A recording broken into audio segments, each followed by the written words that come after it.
Bienvenue sur Radio TDAH, la radio pour mieux connaître le TDAH en 3 minutes par jour.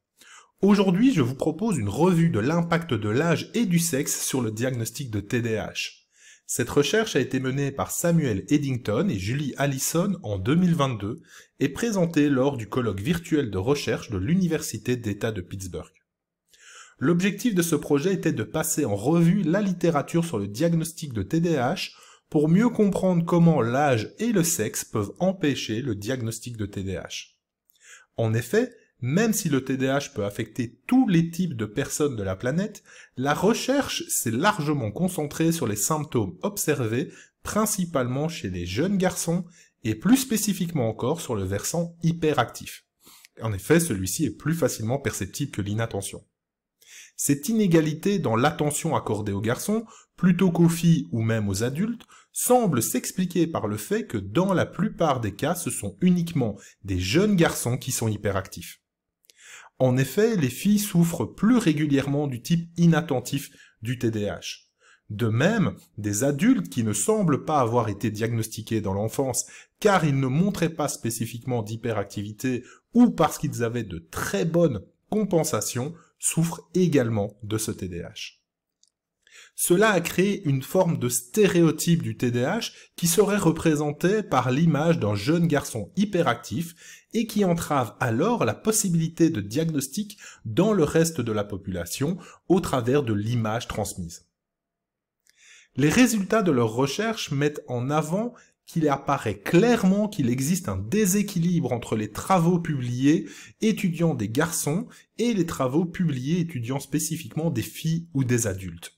Ceci est révélateur de la façon dont le TDAH a longtemps été considéré.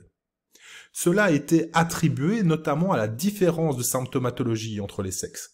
En effet, les filles sont plus susceptibles de présenter un sous-type inattentif du TDAH et sont plus susceptibles également d'avoir des comorbidités de problèmes internalisés tels que l'anxiété ou encore la dépression. Souvent, les difficultés sont d'ailleurs mises sur le dos de cette anxiété ou de cette dépression, bien plus que sur le TDAH.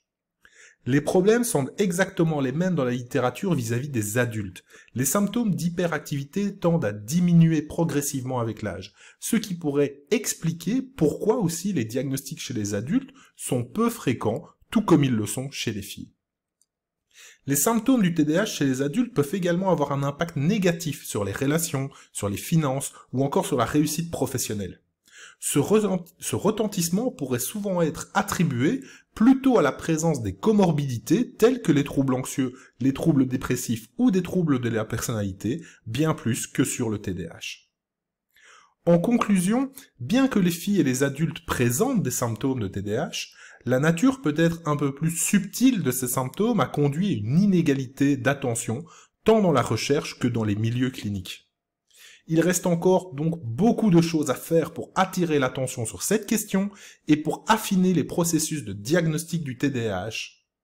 Cela pourrait être accompli en sensibilisant les chercheurs et les informateurs tels que les parents, les conjoints ou également les enseignants de manière adéquate. Bien que ce regard se soit accru au cours des 2 dernières décennies, il est nécessaire de mettre davantage l'accent sur le diagnostic, mais également sur le traitement du TDAH chez les personnes de tous les sexes et de tous les âges. On se retrouve donc tout bientôt pour une nouvelle capsule sur le TDAH. Allez, bonne journée!